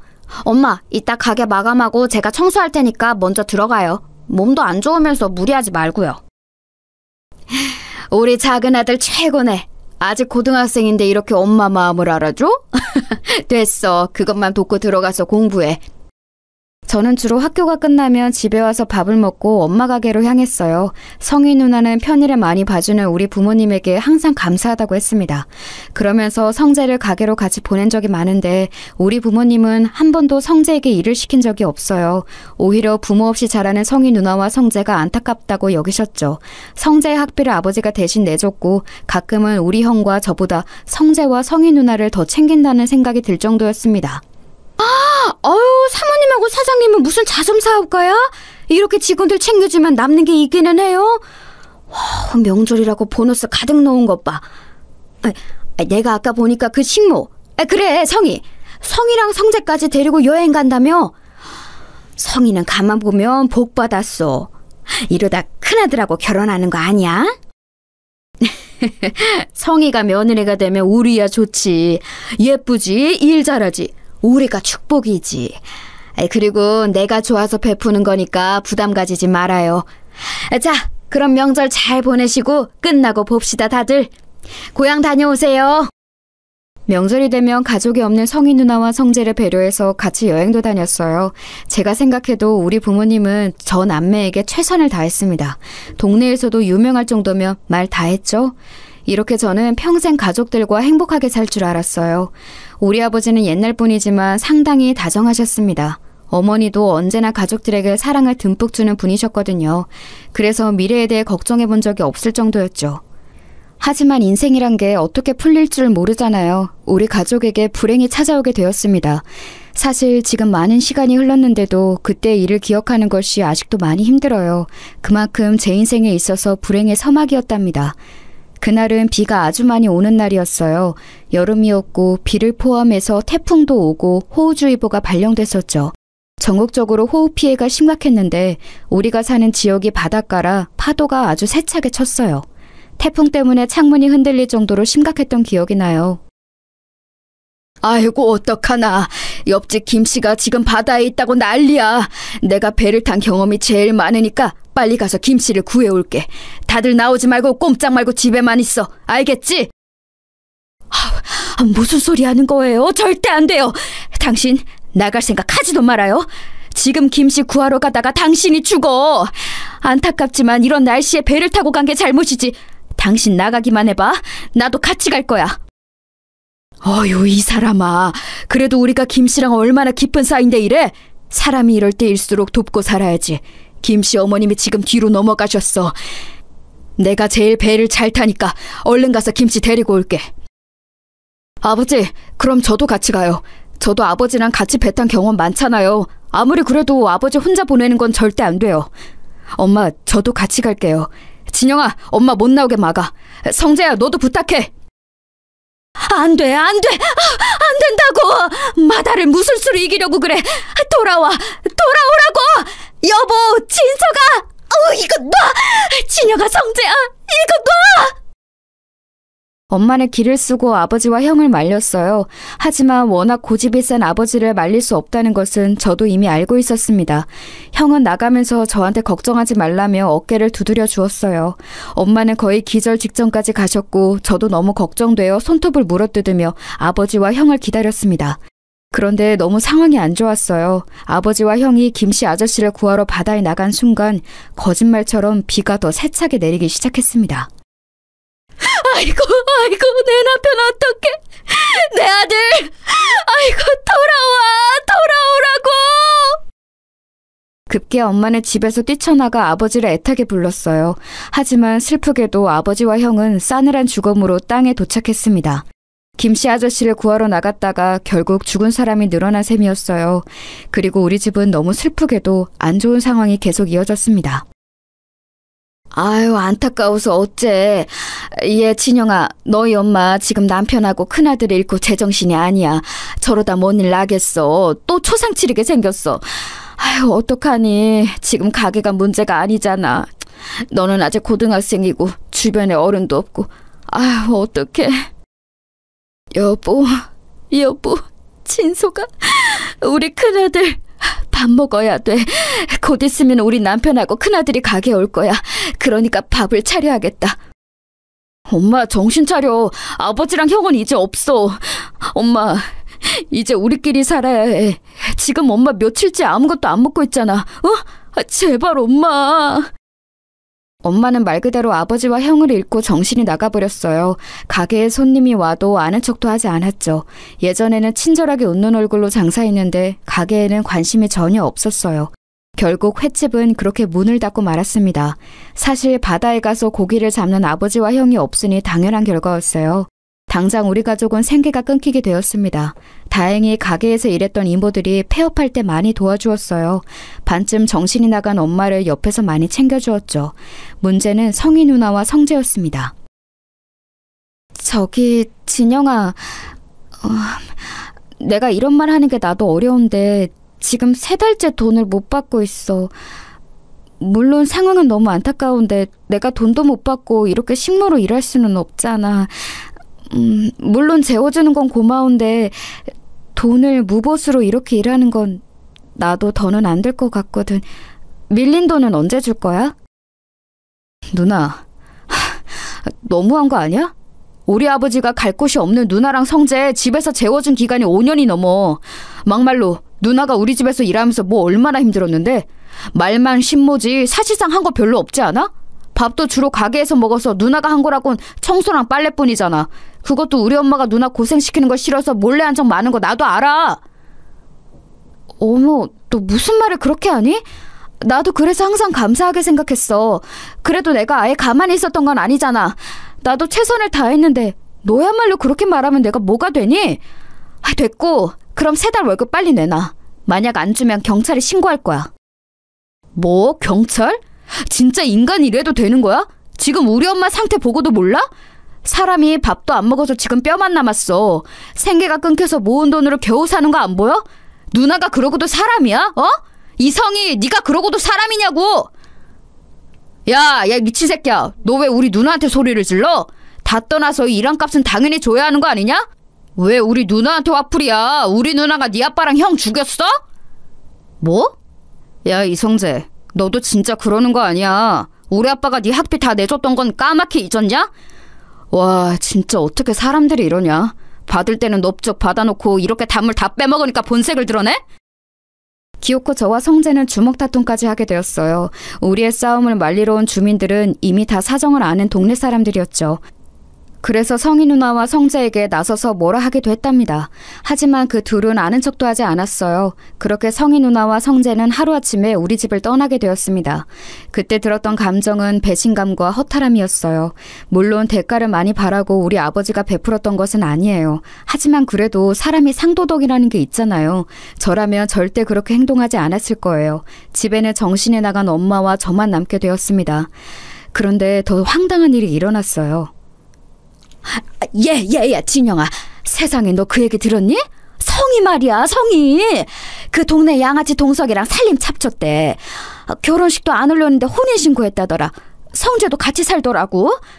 그 동석이 걔잖아. 그 너희 가게에서 일하다 횡령으로 쫓겨난 놈. 뭐라고요? 그 동석이 형이랑 성희 누나가 부부라고요? 와, 아주 배신자끼리 잘 만났네요. 무슨 낯짝으로 우리 동네에서 계속 사는 거래요? 부끄럽지도 않나? 그러니까 말이야.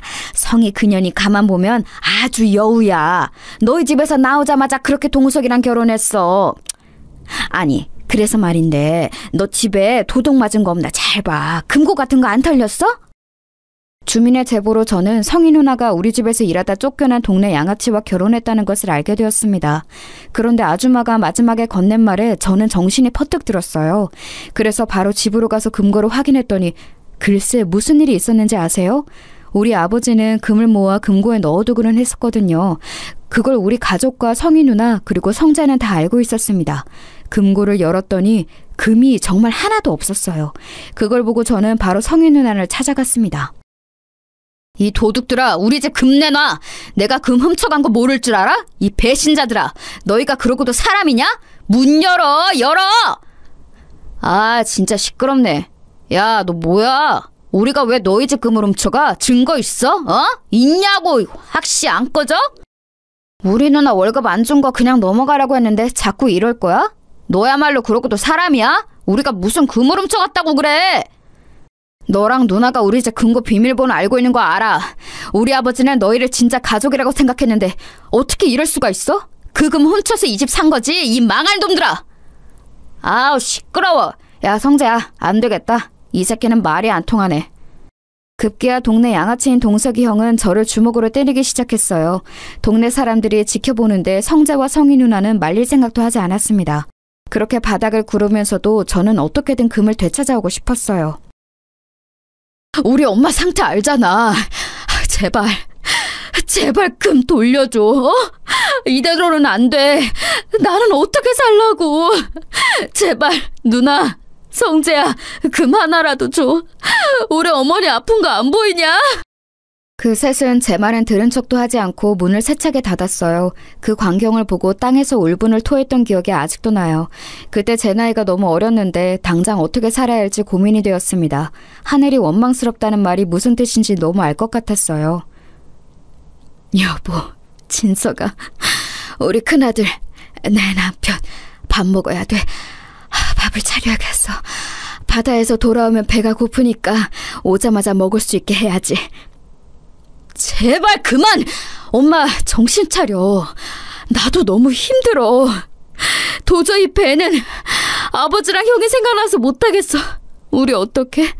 엄마, 제발 정신 좀 차려! 저는 그나마 남은 배로 어떻게든 바다에 나가려고 했는데 그것도 쉽지 않았어요.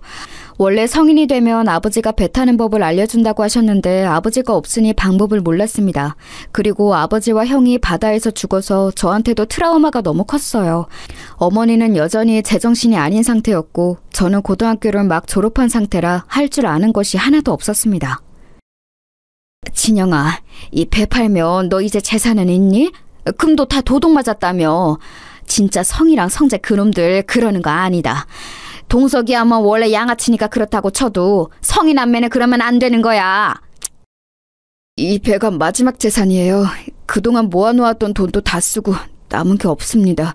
우리 가족이 대대손손 목숨처럼 귀하게 여긴 배라 아까운데 제가 트라우마 때문에 바다로 나갈 수가 없어요. 아시잖아요. 우리 어머니 제가 바다 근처만 가도 거품 물고 쓰러지세요. 아유, 그러니까 말이야. 내가 진짜 안타깝다. 그래서 평균보다 더 돈 주는 거야. 마음 단단히 먹고 힘내라. 응? 너도 이제 성인이니까 할 수 있는 일을 찾아봐. 그래야죠. 그런데 어머니 상태가 저러니까 제가 마음 놓고 일할 수가 없어요. 지금도 잠드신 거 보고 겨우 나온 거예요. 아무튼 배 사주셔서 감사합니다. 이 은혜 잊지 않을게요. 저는 결국 남아있던 배도 모두 팔았어요. 그렇게 동네에서 제일 잘 살던 우리 집은 한순간에 동정을 받는 처지가 되었습니다. 가장 슬펐던 것은 그래도 누구를 탓할 수가 없다는 점이었어요. 아버지와 형의 선택으로 그렇게 되었잖아요. 만약 저 혼자였으면 어디 공장이라도 들어갔을 텐데 어머니가 있어서 일단 급한 대로 집 근처 시장에 취업했습니다. 진영아, 너희 아버지가 생전에 우리 집을 많이 도와주셨어. 내가 그 은혜를 어떻게 모른 척을 하겠니? 우리 집에서 일하면서 어머니 모셔라. 그런데 우리도 형편이 좋지는 않아서 많은 돈을 줄 수는 없어. 이해하지? 그럼요. 저는 이렇게 일할 수 있다는 것 자체가 좋아요. 사장님 아니었으면 누가 저를 직원으로 고용하겠어요. 감사합니다. 저 그럼 운전해서 배달 다녀올게요. 시장 안에 있는 백반집에 취업한 저는 주로 배달 일을 시작했어요. 돈을 많이 벌지는 못했지만 그래도 어머니를 혼자 모시고 살기에 나쁘지는 않았습니다. 그래도 이때는 어머니가 간간히 정신이 돌아오긴 했었어요. 진영아, 엄마가 살아있어서 미안해. 우리 작은 아들한테 짐이 되는 게 너무 슬프다. 내가 그날 아버지랑 큰아들을 더 심하게 말렸어야 해. 대가가 너무 커서 괴로워. 모은 재산도 다 날리고 이게 사는 거니? 우리 아들 결혼은 할 수 있을까? 엄마, 지나간 일에 너무 마음 쓰지 마. 내가 어떻게든 엄마 책임질 거니까 마음 편하게 먹어. 엄마가 가끔 이렇게 정상적일 때 내가 얼마나 기쁜지 알아? 결혼은 괜찮은 사람이 나타나면 하겠지. 엄마는 정신이 돌아올 때 늘 제 미래에 관해 걱정하셨어요. 특히 제가 과연 결혼은 할 수 있을까 걱정하셨죠. 정말 다행히 저는 일하면서 같이 가게에서 일하던 여자 직원과 눈이 맞았습니다. 저보다 1살 많은 누나였는데 고등학교를 졸업하고 집안 형편이 좋지 않아 바로 일을 시작했다고 하더라고요. 그 누나도 아버지가 안 계셔서 공통점이 있어서 급속도로 가까워졌습니다. 그리고 자연스럽게 연애를 시작했고 제가 군대에 다녀오고 그 이후에 결혼하게 되었어요. 여보, 이거 먹고 나가. 그래도 사람이 먹고 살려고 일하는 건데 밥은 먹어야지? 이따 내가 어머니 모시고 병원 다녀올게. 오늘도 힘내고 파이팅이야. 고마워. 나는 진짜 한동안 슬픔에 빠져 살았는데 당신을 만나고 처음 웃게 됐어. 내가 군대 갔을 때도 우리 엄마를 본인 엄마처럼 돌봐주고 결혼하고도 이렇게 지극정성이잖아. 돌아가신 아버지와 형이 당신을 하늘에서 보내준 것 같아. 나도 당신한테 고마워. 결혼하고 계속 꾸준히 일하면서 돈을 벌잖아. 종일 일하면 체력적으로 많이 지치고 힘들 텐데 전혀 티를 내지 않아서 인간 대 인간으로 대단하다고 생각해. 우리 아이 태어나면 더 열심히 서로 의지하고 살자. 당연하지. 당신이 임신했다는 소식을 듣고 나는 더 열심히 살기로 했어. 아무튼 나는 당신이 없었다면 이렇게 사업을 시작하지도 못했을 거야. 고마워. 그럼 나 진짜 다녀올게. 결혼 후 저는 인생이 잘 풀리기 시작했어요. 일하던 백반집을 그만두고 저는 새로 유통업을 시작했습니다. 그동안 모았던 돈으로 트럭 하나를 구했어요. 그리고 그걸로 우리 지역과 근처 도시를 다니며 배송하며 돈을 벌기 시작했습니다. 그런데 그 일이 생각보다 더 잘 되기 시작했어요. 아내는 집에서 우리 어머니와 장모님을 함께 모셨습니다. 어차피 각자 어머니들이 혼자 계시던 상황이라 그런 결정을 내렸죠. 다행히 장모님은 정신이 멀쩡하셨어요. 야, 잘 나간다? 한동안 얼굴이 죽상이더니 이제 좀 숨통이 트이냐? 요즘 트럭 몰고 다니던데 일감 많아 보이더라. 우리 가게랑도 거래할래? 너는 인간이면 나한테 말 걸지 말아라. 나는 너희 누나랑 너랑 할 말이 없다. 내가 왜 너희 가게랑 거래를 해? 훔쳐간 금이나 내놔라. 증거 있냐고. 증거도 없으면서 금을 내놓으라고 하면 뭐라고 답해야 하냐? 우리 가게가 시장에서 그래도 2번째로 큰 가게잖냐. 혹시라도 일감 끊기면 말해라. 내가 그래도 예정이 있어서 인심 써줄게. 아, 우리 매형이 안 된다고 하려나? 또 찾아왔다고 우리 매형한테 두들겨 맞으면 어떡해. 그때는 나도 가만히 있지 않을 거야. 너희 누나는 결혼할 사람이 없어서 동네 양아치랑 결혼하냐? 아무튼 시비 걸지 마라. 또 이러면 경찰에 신고할 거야. 경찰? 경찰? 해! 하라고! 참나, 네가 그러면 내가 무서워할 줄 알았냐? 등신. 제가 하는 사업이 커지면서 저는 시장 안의 상인들과 무척 가까워졌어요. 다른 곳들은 다 괜찮았습니다. 특히 아버지와 안면이 있던 분들은 오히려 저랑 더 거래하려고 난리였죠. 문제는 성재와 성희 누나의 가게였어요. 성희 누나는 결혼하고 바로 시장에 생선을 파는 가게를 열었습니다. 동석이 형과 성재와 같이 일하는 가게였는데 규모가 꽤 컸어요. 쟤네 돈 없어서 너희 집에서 얹혀 산 거 누가 모르냐고. 그거 딱 봐도 너희 집 금 훔쳐서 열은 거잖아. 저렇게 살면 안 돼. 하늘이 다 보고 있다고. 그냥 이제는 저도 무시하고 있어요. 아니라고 잡아떼는 것 보면 인간이 어떻게 저럴까 궁금하기도 하더라고요. 저 대신 화내주셔서 감사해요. 삼촌, 그럼 저 배달 다녀올게요. 그래도 동네 토박이라 제 편을 들어주는 분들이 많아 다행이었습니다. 그리고 저는 쉬는 날도 없이 일했어요. 제가 책임져야 하는 가족이 많았으니 당연한 선택이었습니다. 장모님과 우리 어머니 그리고 아내와 곧 태어날 아이까지 전부 다 제 책임이었거든요. 다행히 이렇게 열심히 사는 모습을 보고 사장님들도 일감을 더 주려고 하셨어요. 사업의 규모가 확장되는 시기에 아내는 출산을 하게 되었습니다.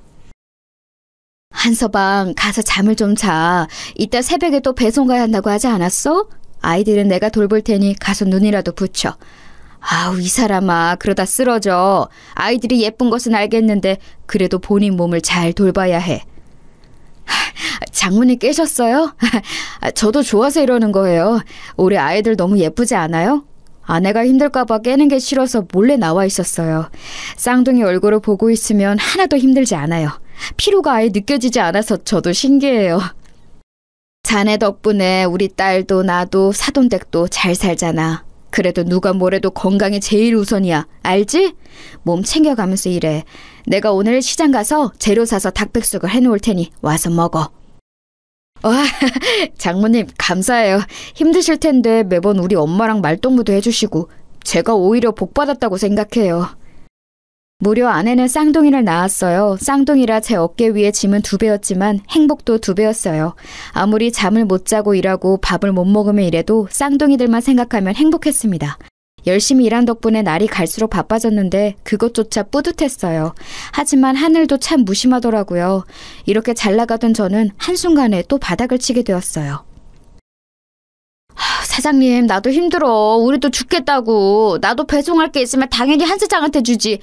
지금 경기가 안 좋아도 너무 안 좋잖아. IMF 터진 거 봤지? 우리만 이런 게 아니야. 어떡하죠? 저 이번 달에 일감이 하나도 없어요. 다들 가게를 닫고 있더라고요. 게다가 옆 도시 공장도 제가 담당했는데 거기도 폐업한대요. 이러다 직원들 월급도 못 주게 생겼어요. 하필이면 제가 자리 잡기 시작했을 때 IMF가 터졌습니다. 사업이 확장되던 시기였는데 오히려 사업을 시작하기 전보다 더 지갑 사정이 안 좋아졌어요. 가족들과 같이 살던 집은 당연히 팔았고 동네에서 제일 싼 집에 사정해서 들어갔습니다. 여보, 내가 너무 미안해. 나도 일하고 싶은데 도저히 그럴 수가 없어. 다들 문을 닫고 있어서 내가 할 일이 없어. 어떡해? 우리 아이들도 아직 어린데 당신한테 고생만 시키는 것 같아서 미안해. 아니, 나는 괜찮아, 여보. 그러니까 실망하지 말고 낙담하지 마. 어떻게든 살려고 하면 길은 있을 거야. 나랑 엄마는 진짜 아무렇지도 않아. 우리만 힘든 거 아니잖아. 다만 문제가 있다면 우리 아이들하고 시어머니야. 어머니 치매 판정 받은 거 알지? 알지. 엎친 데 덮친 격이야. 원래도 증상이 있었는데 내가 무너지기 시작하면서 아예 치매 판정 받으셔서 더 죄송스러워. 당신한테는 내가 할 말이 없어. 적어도 우리 아이들은 안 굶기고 싶었는데. 여보, 괜찮아. 나도 엄마한테 아이들 맡기고 뭐 소일거리라도 할 일이 생기면 나가서 하려고. 어려울 때일수록 힘을 합쳐서 이겨내야 해. 알지? 유통업을 하며 이것저것 손을 대고 있는 게 많았는데 정말 한순간에 신기루처럼 사라졌어요. 트럭을 몇 개 더 사려고 여기저기 빌린 돈이 많았는데 갚을 돈이 없었습니다. 그 사람들은 우리 집에 달려와서 항의하기 시작했어요. 아우, 돈 내놔! 한 사장! 빌려간 돈 내놓으라고! 그 돈 없으면 우리 가서 다 굶어 죽어! 그러니까 돈 내놔! 문 안 열어? 열어! 열라고! 여보, 급한 대로 그 비싼 건물 주자. 저 아저씨가 나 망하기 전에 제일 도와줬던 사람이야. 일단 급한 불부터 끄는 게 맞는 것 같아. 여보, 안 돼. 이 비상금 진짜 이게 마지막이야. 우리 이거 주면 돈이 없어. 이것마저 주면 우리 아이들은 당장 내일부터 굶어야 해. 나는 굶어도 괜찮은데 나 우리 아이들은 못 굶겨. 돈을 빌려준 사람들은 계속해서 우리 집을 찾아왔는데 줄 돈이 없었어요. 그동안 사업하며 벌었던 돈을 탈탈 털어 갚았는데도 갚을 돈이 남아있었습니다. 저도 당장 우리 가족이 힘드니까 나중에 갚고 싶었는데 역시 돈 앞에서는 사람들이 참 냉정했어요. 위협적으로 찾아와서 돈을 갚지 않으며 불을 지른다는 소리에 아내가 저 몰래 모았던 돈까지 다 주었죠. 그렇게 수습하고 보니 우리 집은 돈뿐만이 아니고 당장 먹을 쌀도 없었습니다. 저는 제가 굶는 것은 괜찮았는데 아직 돌도 되지 않은 우리 쌍둥이들과 장모님, 어머니가 굶는 것은 못 보겠더라고요. 여보, 어쩔 수 없다. 오늘 우리 아기들 아무것도 못 먹었지? 이대로 가다간 진짜 배고파서 아이들 죽게 생겼어. 나 그 꼴은 절대 못 봐. 나 결심했어. 성재네 찾아가서 사정하고 올게. 유일하게 시장에서 망하지 않고 계속 영업하는 가게가 성재 가게잖아. 뭐라고? 당신 제정신이야? 그 집을 찾아가서 돈을 빌린다고? 여보, 당신이 간다고 거기서 돈을 줄까? 저번처럼 두들겨 맞는 거 아니야? 일단 가봐야지. 그래도 우리 아버지가 베풀었던 게 있는데 모른 척을 할까? 지금 이렇게라도 안 하면 우리는 당장 살 수가 없잖아. 나 그럼 성재 가게 다녀올게. 문단속 잘하고 있어? 저는 결국 자존심을 다 내려놓고 성재를 찾아갔어요. 사실 저도 성재가 선뜻 빌려주지 않을 거라는 것은 알고 있었습니다. 그래도 일말의 희망이 있었죠. 이게 누구야? 잘난 한 사장 아니야? 여기까지 무슨 일로? 우린 당신한테 줄 일감 없는데. 성재야, 단도직입적으로 말할게. 나 쌍둥이 키우는 거 알지? 지금 우리 엄마도 그렇고 가족들이 며칠째 밥을 못 먹고 있어. 미안한데 100만 원만 빌려주라. 제발 부탁이다. 그거 참 안타까운 소식이네. 내가 마음 같아서는 당장 100만 원이 뭐냐 1000만 원을 빌려주고 싶어. 그런데 우리도 사정이 힘드네. 줄 돈이 없어서 안 되겠다. 시장에서 유일하게 살아남은 가게가 너희 가게잖아. 내가 너희 가게 매출은 아는데 어떻게 안 될까?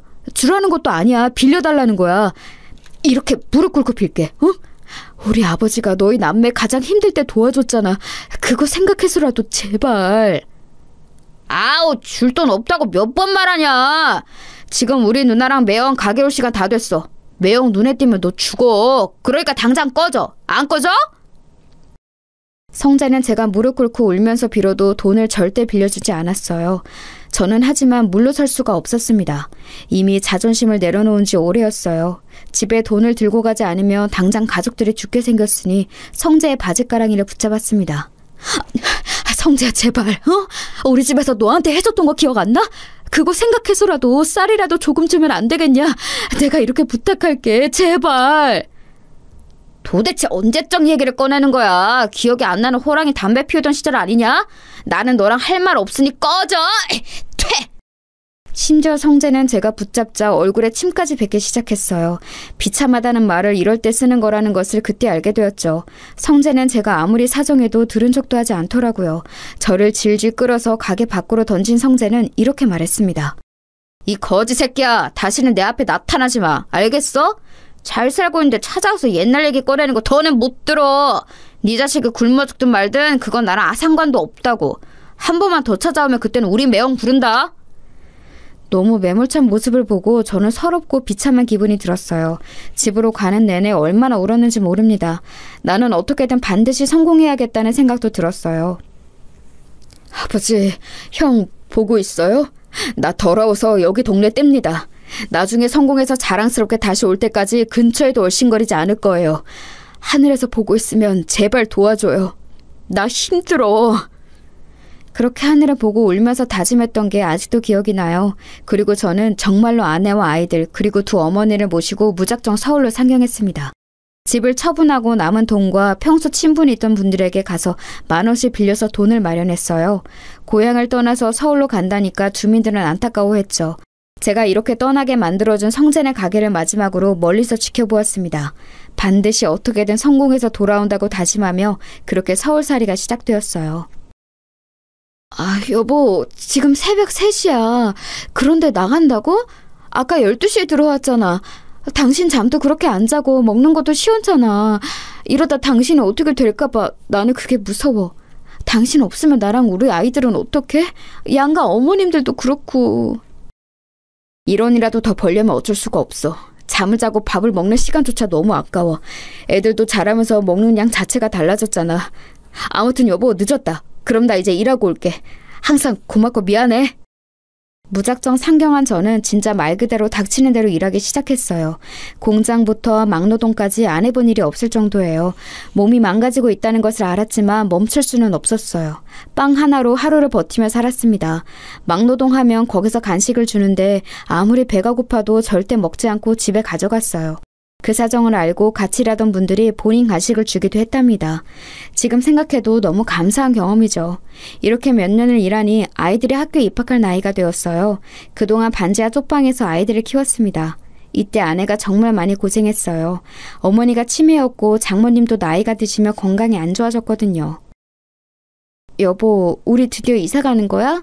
그렇게 하루도 안 쉬고 일하더니 너무 잘 됐다. 우리 애들도 더 넓은 집에서 살면 좋아할 거야. 나는 당신이 너무 자랑스러워. 나는 당신한테 미안한 마음밖에 없어. 그동안 힘든 상황이었는데 싫은 소리 안 하고 버텨줘서 너무 고마워. 당신이 없었으면 이렇게 이사 가지 못했을 거야. 저는 하루도 쉬지 않고 일한 덕분에 돈을 어느 정도 모을 수 있었어요. 그렇게 이사 가고 막노동을 그만두고 집과 가까운 횟집에 취업하게 되었습니다. 그런데 여기서 뜻밖의 일이 일어났어요. 사람 일이 어떻게 될지 모른다는 말을 깨닫게 되었습니다. 진영아, 어릴 때 어머니가 횟집 운영하셨다고 들었는데 진짜 회를 잘 뜨네. 어떻게 이렇게 깔끔하게 해? 그리고 모르는 생선이 없어.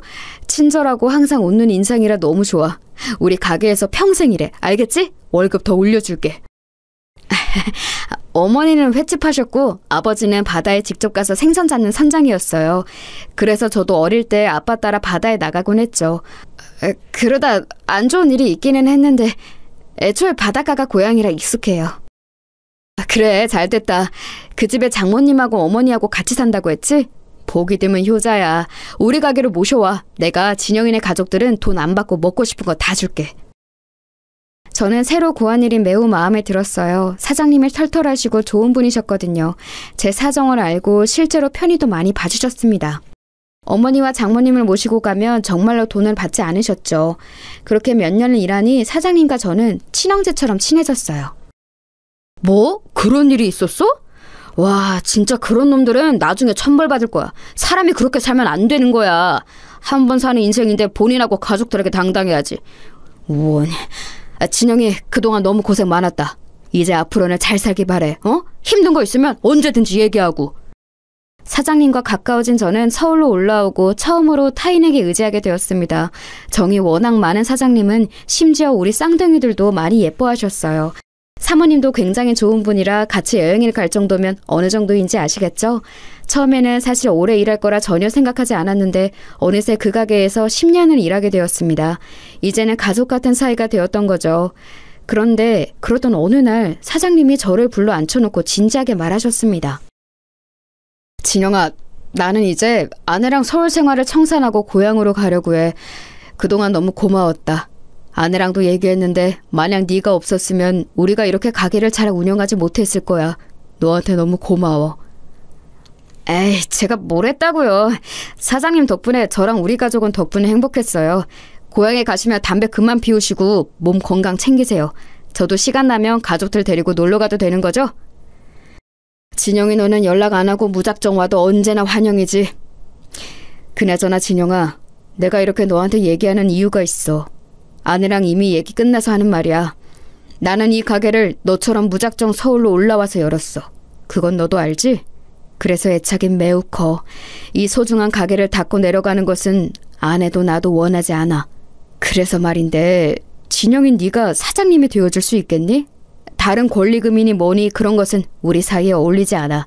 그냥 네가 이어서 하면 된다. 네? 사장님 그거 진심이세요? 아니 제가 이 가게의 사장이 되라고요? 이렇게 큰 가게를 저한테 주신다고요? 아무 대가 없이요?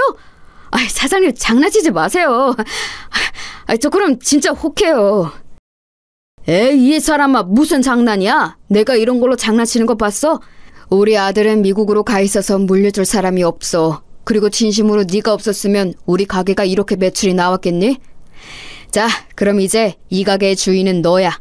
한 사장, 우리 가게를 부탁한다.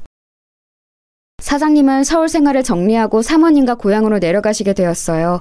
그러면서 저한테 무려 그 큰 가게를 물려준다고 말씀하셨습니다. 저는 그 말을 듣고 너무 놀랐어요. 왜냐하면 사실 식당은 규모가 매우 컸거든요. 그냥 흔한 동네 횟집으로 시작했는데 같이 열심히 일하며 유명해지기 시작했죠. 그러면서 가게는 점점 터가 좋은 곳으로 옮겼고 규모도 확장해서 직원 수도 늘어났었어요. 그런 가게를 저한테 넘기신다고 하니 어안이 벙벙했습니다. 어머어머, 그게 정말이야? 세상에 너무 잘됐다. 당신 그렇게 열심히 일하더니 좋은 일이 생길 줄 알았어. 축하해. 이제 애들도 어느 정도 컸으니까 나도 가게 나가서 일 도울게. 아유, 한서방 고생 많았어. 아이들은 내가 집에서 돌볼 테니까 열심히 일해, 응? 그리고 항상 고마워. 혼자 얼마나 고생하는지 너무 잘 알아. 아니에요. 장모님이랑 아내한테는 늘 고맙죠. 치매인 우리 엄마도 돌봐주시고. 아무튼 이제 제 가게니까 전보다 더 열심히 일하려고요. 제가 어떻게든 끝까지 책임진다고 했던 거 기억하시죠? 장모님, 조금만 더 믿어주세요. 저는 가게를 사장님에게 이어받고 더 열심히 일했어요. 직원들도 애초에 원래 같이 일하던 사람들이었고 단골 손님들과도 안면이 있는 상태라 익숙했습니다. 사장님 바뀌고 어째 더 반찬이 맛있어졌어. 사모님 손맛인가? 예전에도 맛있었는데 지금은 다른 가게를 못 갈 정도잖아. 이제 더 잘 될 일만 남았네. 사장님은 초심만 안 잃으면 돼. 제가 사장이 되자 아내가 나와서 반찬도 만들고 더 정성껏 손님들을 대접했어요. 그러니까 손님이 오히려 예전보다 훨씬 늘어서 대기하는 사람까지 생길 정도였습니다. 너무 바빠서 직원도 몇 명이나 더 채용했는지 모릅니다. 그렇게 10년을 더 일했어요. 가게는 2, 3호 점까지 낼 정도로 잘 되고 있습니다. 물론 좋은 일만 있던 것은 아니에요. 치매에 걸리셨던 어머니가 돌아가셨습니다. 어머니는 놀랍게도 돌아가시기 직전에 잠깐 정신을 차리셨어요. 그리고 저한테 말씀하셨죠. 진영아, 고생 많았어. 내 아들, 엄마는 이제 여기까지야. 우리 아들 미안해. 엄마는 아빠랑 네 형을 보러 갈게. 엄마 죽으면 우리 고향에 묻어줄래? 아빠 옆에 잠들고 싶어. 엄마 걱정하지 말아요. 엄마도 그동안 사느라 고생 많았어. 이제 하늘에서는 편안하게 있어. 아버지랑 형한테 안부 전해줘요. 엄마는 그래도 마지막에 가실 때는 편안하게 가셨어요. 그리고 저는 엄마의 유언을 들어주기 위해 고향을 떠난 이후 처음으로 다시 방문하게 되었습니다. 10년이 지나고 다시 간 고향은 세월이 흘러도 변함없었어요. 오랜만에 보는 반가운 얼굴도 많았답니다. 아이고, 이게 누구야? 아니, 너 진영이 아니냐? 웬일이야? 서울 가더니 성공했나 보네? 이야, 얼굴이 아주 좋아졌어. 누가 보면 몰라보겠어. 진영아, 그동안 어떻게 살았니? 세상에. 아저씨, 그동안 잘 지내셨어요? 저 지금 서울에서 횟집하고 있어요. 장사가 생각보다 잘 되어서 다행이에요. 아저씨는 그대로네요. 저 서울 갈 때 빌려주신 돈 갚으려고요. 너무 늦게 와서 죄송해요.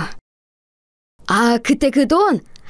아니야, 나는 10만 원을 줬는데 1,000만 원을 돌려주네. 아이고, 고맙다. 진영이 너 떠나고 여기는 한동안 말이 많았어. 성재네도 지금 망해서 여기저기 돈 빌리고 다녀. 그리고 그 동석이 그 놈이 성이랑 이혼했어. 20년이 지났으니 당연히 이자까지 줘야죠. 그때 아저씨가 저한테 돈 안 주셨으면 저 서울 갈 차비도 없었어요. 아직도 감사하게 생각하고 있어요. 어머니도 돌아가시기 전에 아저씨 얘기를 했을 정도로 감사해요. 내려오며 성재랑 성희 누나가 궁금했던 것은 사실이랍니다. 어머니를 묻어주러 오며 머릿속엔 성재가 가득했죠. 그래도 제가 성공한 상태로 내려가서 참 다행이라고 생각했는데 뜻밖의 말을 듣게 되었습니다. 그런데 그놈들이 평판이 워낙 안 좋았어야지. 돈을 빌리러 다녀도 다들 모른 척 하더라. 그놈이 나한테도 와서 돈을 빌렸는데 걔한테는 1원도 주기 싫더라고. 역시 그렇게 못된 마음으로 살면 반드시 벌을 받게 되어 있어. 동네 주민들의 제보를 듣고 저는 입가에 미소가 걸리기 시작했어요. 배신당하고 서러움과 괘씸함에 잠을 못 잤던 지난 날들이 생각나기 시작했죠. 쌀을 살 돈이 없어서 울며 사정했던 날이 아직도 생생하거든요. 그런데 20년이 지난 지금 완전히 처지가 바뀌었잖아요. 일단 어머니 유골을 묻어주는 게 우선이라 잠시 성재는 생각하지 않고 있었습니다. 고향이라 워낙 반가운 얼굴이 많아 여기저기 인사하고 마침내 마지막 날이 되었어요. 아내와 같이 와서 올라갈 생각을 하고 있었는데 글쎄 성재와 성희 누나가 우리를 먼저 찾아왔습니다. 야, 진영아 오랜만이다. 너 잘 지냈어? 야, 내가 너 얼마나 보고 싶었는지 알아? 얼굴 완전 좋아졌다. 잘 지내는 거 보니까 좋다, 야. 진영아, 너 잘 나가는 사장님이라며? 얘기 듣고 왔어. 다름이 아니라 혹시 우리한테 돈 조금 빌려줄 수 있어? 예정을 생각해서라도 어떻게 안 될까? 누나는 양심도 없다. 20년 만에 봤는데 대뜸 돈을 달라고? 진짜 이 사람들은 변하지를 않네? 내가 그렇게 돈 빌려달라고 무릎 꿇고 빌 때는 침까지 뱉었으면서 뭐? 됐어. 당신들한테는 쌀 한 톨도 주기 싫어. 그때는 내가 미안했다. 너무 어렸었어. 용서해주면 안 될까? 너도 들어서 알 텐데 우리 누나 이혼하고 가게도 망해서 지금 너무 사는 게 힘들어. 진영아, 나도 무릎 꿇고 빌게, 어? 당신들 제정신이야? 우리 남편 집에서 훔쳐간 금이나 내놔, 이 도둑놈들아. 우리 남편이 돈 빌려달라고 할 때 매몰차게 무시했으면서 뭐?